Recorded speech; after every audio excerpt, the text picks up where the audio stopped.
Hello and welcome everyone. So let us discuss few questions on introduction to earthquake engineering, and let us start with the first question. Where do earthquakes happen?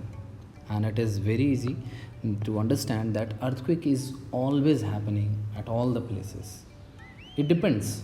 The magnitude of earthquake depends on the amount of energy being released, but earthquake is happening everywhere. Yeah, 90% of earthquake is occurring near the plate boundaries or the faults or the ridges. So these discontinuity are the major locations where earthquake originates or initiates. Okay, and why do they happen? Because the movements of the plate, and as per elastic rebound theory, the strain energy which gets accumulated due to plate movements when they reach to ultimate value, and that ultimate value of stress of rock, when their value is attained, the rock fractures and energy is released in form of potential energy, in the form of elastic stress waves and heat energy. And what is the formula for p wave and s wave velocity? So these velocity depends on completely geological parameters like Young's modulus, density of material and Poisson's ratio, and these formula we have discussed. For s wave velocity, it is equal to root under shear modulus by rho, and shear modulus g is equal to E by 2 into 1 plus nu, whereas p wave velocity, it is equal to root under E by rho 1 minus nu into 1 plus nu into 1 plus 2. Okay, so this is how we calculate these things. Here 1 minus 2 nu, sorry, it should be 1 minus 2 nu. So this is the formula for p wave and s wave velocity. Now what is an earthquake? This we have discussed. Indicate the approximate radius of Earth's inner core and outer core. This you can see from the exact data available. How are earthquake magnitudes measured? As of we have discussed different scale, but there are basically Richter magnitude.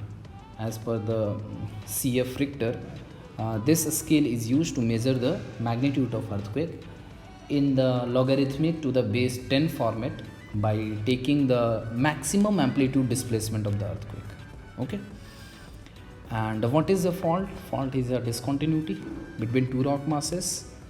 And what are the different types of fault? Faults can be of different types, four types basically. The first two types are the dip slip faults. That means movement is happening along the dip direction. That can be normal or reverse. And third is the strike slip fault. Strike slip fault means movement of the plates are along the strike direction. Fourth is the oblique slip fault. Now in oblique slip fault, the movement is along both dip direction as well as along the strike direction. What is the biggest earthquake that has been recorded, and its magnitude is 9.5 in Chile? What is intensity? Intensity, as we have discussed, it's a qualitative term of measuring size of earthquake. Okay, at any place, that how much earthquake has affected a location in terms of destruction or damage. Now the damage depends on different parameters. Okay, so that is intensity. So the Mohorovicius discontinuity is the seismic boundary between. Okay, so this is a discontinuity. This is discovered by a scientist who have exactly found the depth of crust. So crust and mantle boundary was discovered by this scientist Mohorovicic, and he found that along this discontinuity, the velocity of p waves significantly changes because of density change. Okay, so this is just a theoretical question type. Which type of seismic wave doesn't pass through a fluid? And we know that S wave. Because why S wave? Because they are shear waves. Okay, and you can't shear. You can compress or dilate a fluid, but you can't shear a fluid. If you can't shear a fluid, you can't propagate a shear wave or secondary wave along a fluid. So this is very easy to understand. Now the size and shape of the earth's core can be measured by information from the. Okay, so this is has to be seen, and you can see this. It's as per the S wave shadow zone. Okay, yeah, here it is said, S wave cannot, seismic P wave spread throughout the earth from a large earthquake, and these waves are used to determine basically the the shape and size of the earth's core. So as a P wave can travel throughout the crust mantle and core, so this P wave shadow zone is used to determine the size and shape of the earth's core also even.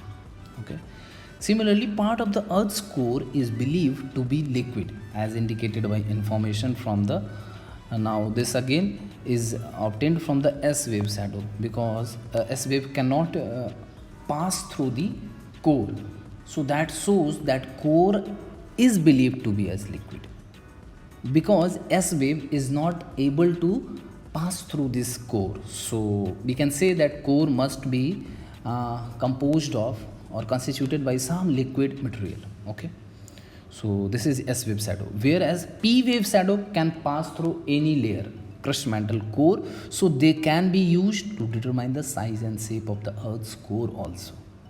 All right, the least dense rock are found in, this is very easy, as I have said, in any solution the most dense particle will go down, okay, whereas lesser dense particle will be up and the least dense particle will be at the top.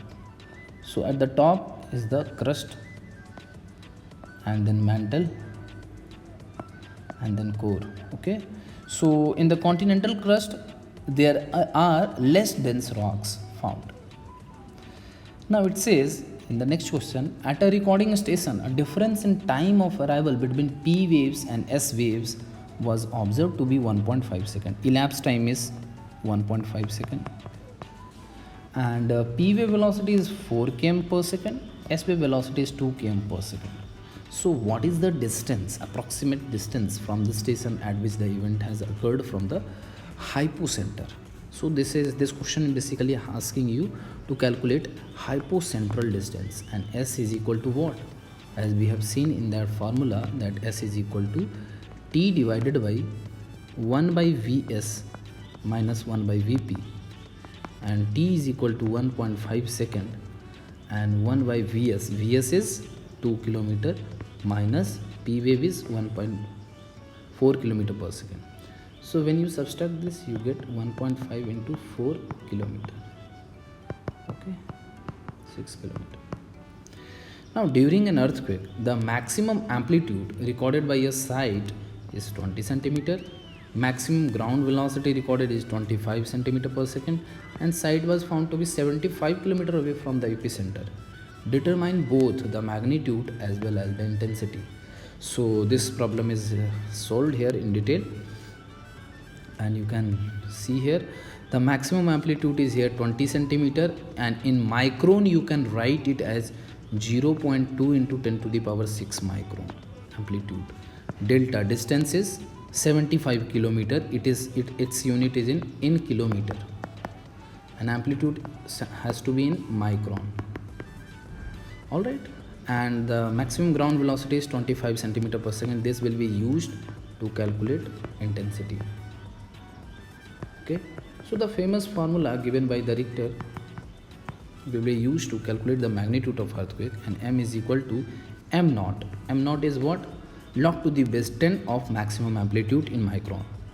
So log to the base 10 of maximum amplitude is 0.2 into 10 to the power 6 micron. Minus, this is the correction factor due to distance, because M naught is at epicenter, but our observation site is far away from the center.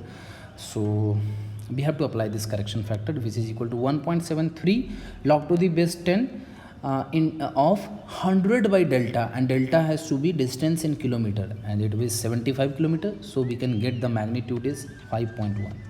So this is very easy. Now as we know, the intensity of earthquake can be calculated in MMI scale as log to the base 10 of 14 into maximum ground velocity in centimeter per second, that is 25 centimeter per second, to the divided by log to the base 10 of 2. So this comes as 8.45.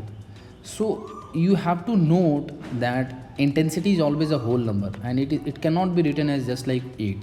Intensity has to be written like this, 8, just like we used to write our class standards. Okay, so in Roman numeral only you can express the intensity. Now the next question is, epicentral intensity of an earthquake that occurred in 1870 is estimated to be 9. Okay, this is in Roman numeral, but in Arabic numeral we can understand that intensity I naught is equal to 9. In MMI scale, estimate the approximate magnitude of earthquake. Now the relationship between the magnitude,